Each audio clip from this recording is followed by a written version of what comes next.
FaZe Rain had a lot to say and potentially expose about the old FaZe Clan. He's been on hiatus as of late, but returned recently to actually talk on FaZe Swagg's podcast, a great one for you guys to go check out, as he went on a rant about FaZe and the things he went through with them and upper management, potential scams, and most importantly for a lot of fans out there, he talks about would he ever come back and would he ever rejoin FaZe Clan. Outside looking in a more of a, as it was a lot, and you have expressed and talked about this a couple of times. What was just like seeing that happen? Like, what was your just thoughts on it? And did you even like it come to a point where I'm not even gonna try to like fix? I'm just gonna. It was more when I realized that everyone didn't want to go the right angle with it, in my opinion. But you know, it still worked out. I'm kind of happy. The new people are cool. You know what I mean? So I want to ask you, just what are your thoughts on the new FaZe? And honestly, bro, like what would it take for you to come back to FaZe in a sense? Like you're always our FaZe, but like.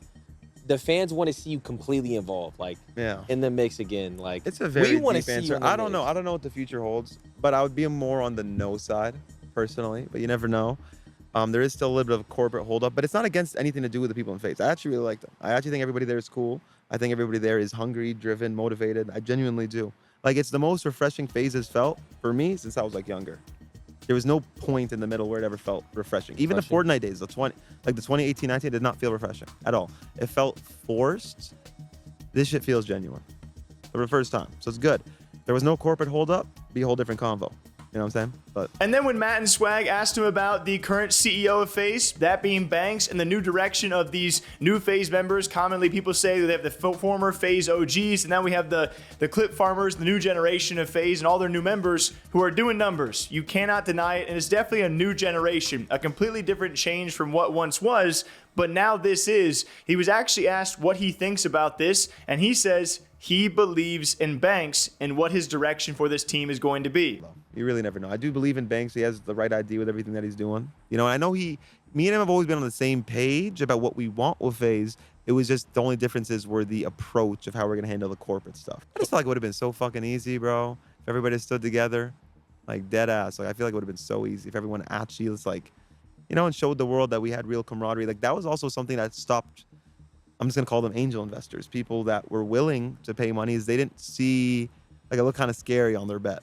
And really quickly, he mentioned during that peak time of, FaZe's downfall, when they had that $1 billion valuation, we'll come back to that. He kind of briefly mentions how corporate was not the ones getting blamed. It was all the FaZe Clan members, which to his point, that certainly is, some of that is true. But I will say for those that are involved in this space, I think there's definitely enough wherewithal where we were like, hey, a lot of these choices were not made by FaZe Clan members. You had a couple hundred employees. So I do agree with him, and I can't imagine what it was like to be an OG member as FaZe had that downfall.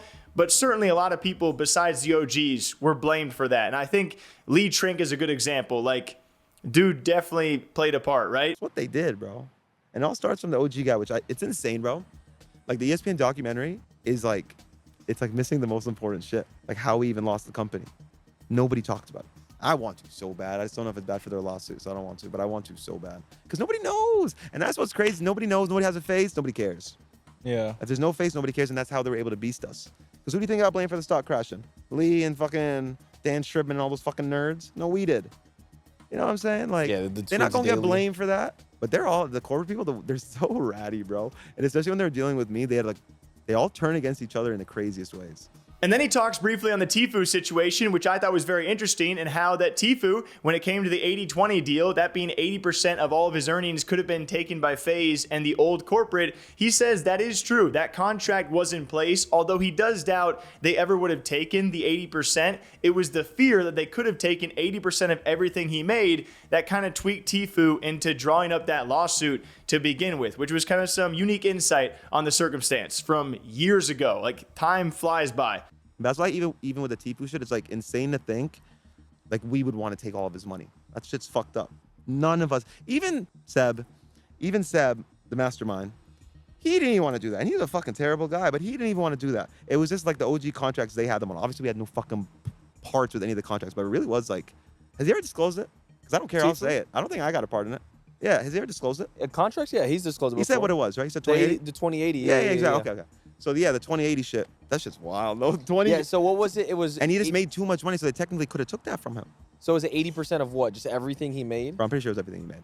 That's Man, why they what? tweaked, and his lawyer and everybody, like, they got involved, and they said, nah, bro, like, they could take this from you legally if they want to. Jesus. So they just, like, they handle. But I just remember that dude Seb saying, like, bro, we'd never actually do that. But also he lies a lot. He's the biggest liar. Like, it's insane. Like, he's either the smartest evil person I've ever met in my life, by far, or actually that sick. One or the other. Then he also mentions the recent 30 for 30 ESPN documentary, which I thought was okay. If you guys have seen it, you can leave a comment what you thought about it. It was, by the time it came out, all the stuff in it was so old, and I don't know how 30 for 30s are done, and I don't know what I expected out of this, but to Rain's point, a lot was left out in this 30 for 30. Like, a ton of information. I think it could have been done better, and I think that's fair. What do you guys think? Hard to tell with him. Crazy. Wow. Like, he crazy. And they left that part out in the documentary. Of course. Nothing to do with it. Zero. Like, he's the one that brought Lee in. You know what I mean? He's the one, like, this whole corporate structure, like what you saw was what he built. Lee just took over and ran his, like, shitty operation. And then Rain talks about the $1 billion valuation, and very real. I mean, this was brought up a lot when they did surpass and they became the first $1 billion esports organization. I think we are well aware. If you guys remember, back in the esports talk days, we had the esports valuation videos every year, and they were just going up and up and up. When the list started, it was like $100 million company, $200 million company. Oh my gosh, TSM, Cloud9, Liquid, 100 Thieves, FaZe, $350 million valuation, and everyone was like, I don't know about that. Then out of nowhere, FaZe go public, and all of a sudden they are touted as a $1 billion company, which even Rain admits, he and other members were like, how is that? Like, we're burning money. How are we a $1 billion company? Damn. Nothing. Wait, really? Your face is Zero. on it too? I know, bro. I mean, the comic, everything, nothing. Zero. Wait, It's all for Lee, bro. But Lee deserves it. He's the GOAT. He is. He's so funny. He was able to finesse this shit, bro. You know what did he tell these people? How the fuck did he get it to $1 billion to $2 billion? Bitch, we couldn't get 1 million views on a video. What do you mean $1 billion? $1 billion? Are you crazy? And I have parts, and I still think that's insane. Like, that's not realistic. A bill. And it got to $2 billion at one point. Like, it's insane. They're losing $60 million a year. Well, they're donating it to the corporate people. They're not losing $60 million. They're just transferring it. And Yeah. Valorant Women's team. Shit like that. And again, Rain reiterates time and time again that he believes in Banks and his vision for the future. He couldn't have said that enough. All right, so let's say right now we're in a multiverse, Okay. and Seb doesn't FaZe exist. Rain Can you believe the becomes. two most people I hate in FaZe are both named Sebastian? What are the fucking chances? That's why I'm just not. I don't really bother with Sebastians no more. Anybody named Sebastian comes up to you? It's like, yo, what's up? All right, hear me. We're in a multiverse. Okay. FaZe Rain becomes CEO of FaZe right now. I like Banks as CEO. He fits that role better than I would. But if you are CEO, what are you doing? Promoting Banks. You what? Promoting Banks. He's Okay. a better CEO than me. Banks is next to you. Like, no, the shit that he's done is sick. Like, honestly, like, I agree. he's built a good ecosystem of it, you know? But what would you do differently? Not even what Banks is. I'm not saying anything He's correlated saying to your Banks. vision. What would your What's your vision for FaZe that can actually bring it to where you like view it, and also But like I told where you, you me would and be him have happy to the be in it? same vision. So it's literally what is happening right now. I do agree with it. I do think that's the way that you build. It's all about ecosystems, bro. You see Okay. even how Alex on stream immediately works. Yeah. When you build an ecosystem, that's what it is. You saw it back in the day. Nick and Nikon came out, immediate channels, immediately 100,000s of views. It was easy. When you Yeah. build ecosystems, it's very fucking easy. So easy for the Sidemen, it's for AMP. It's fucking easy. So you build an ecosystem.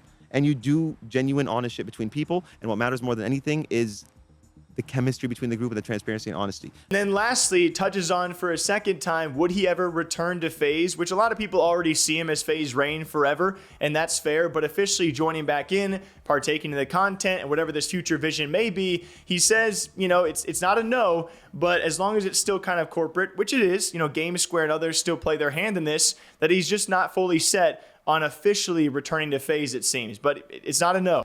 Obviously, like my dream as someone who's been watching you for years is for you to come back to FaZe. And you said as of now, it's a no because of the corporate. But how does FaZe shed away from the corporate? You know what I mean? There's different ways. But also it scares me as it's doing better, even though they're not able to like sell things against it. But it scares me when it does well, because then it's like, why would you give it up? Like, why? Like, when you own 51%, like, I'm doing everything to keep that. But there has to be something very strategic, or they're just being cool about it. Yeah, I don't know about that. Them being cool about it? Never seen that before. Yeah. So I don't know. But we'll see. So if they got 100% FaZe back, you'd come back?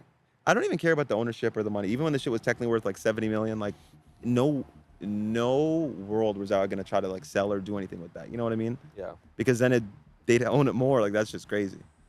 You know what I mean? But So you wouldn't come 100%. You're not coming back. no, I didn't say that. I just said as long as it's like corporate, I just don't want to get burned again. Imagine building something up. Again and then getting burned again. Yeah, it's not I a good feel you, feeling. though. And I feel like this time everyone would be like, "Well, it's your fault."